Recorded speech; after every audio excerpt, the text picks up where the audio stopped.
If you're a firefighter, you should not be working out hard on shift because you never know what the night's gonna bring.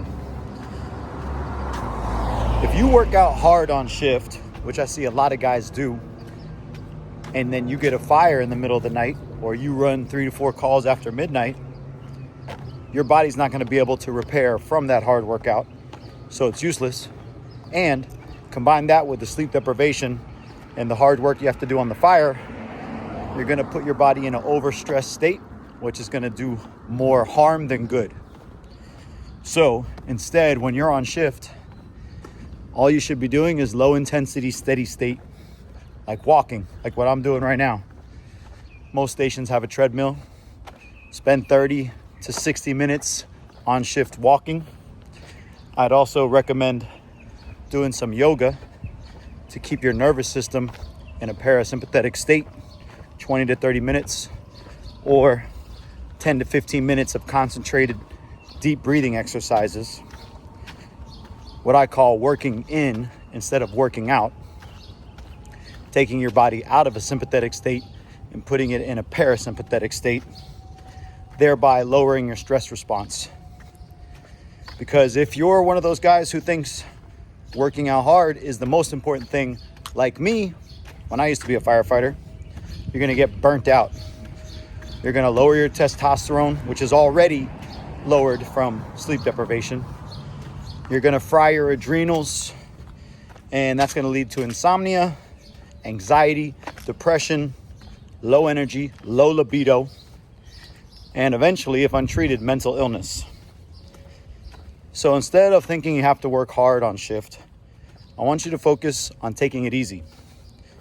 This doesn't mean doing nothing, because if you're doing nothing, you're not getting better either. Recovery is a proactive process, so it requires you to do it proactively. What I recommend to all the guys I coach: low intensity, steady state on shift, strength training at low tempos coming off shift if under recovered. If you're really under recovered, based upon data measured with like an Oura ring or a Whoop device, then I recommend breath work or yoga. And then finally, if you had a really good night and your scores look good, you can hit it hard that day. In fact, you've unlocked the high intensity day. You should hit it hard when you got good scores, because if you're out of shape, you're also a liability. So like everything in life, being healthy as a firefighter requires you to be on a spectrum. If you're burned out, take it easy.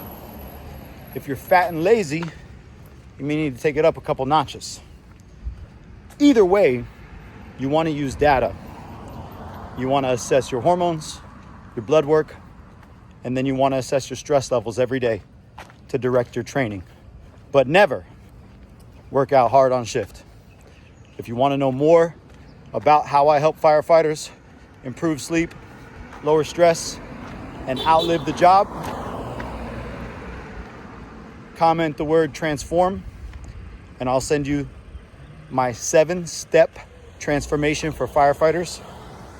Or you can go down to the description and just click the link. See you guys.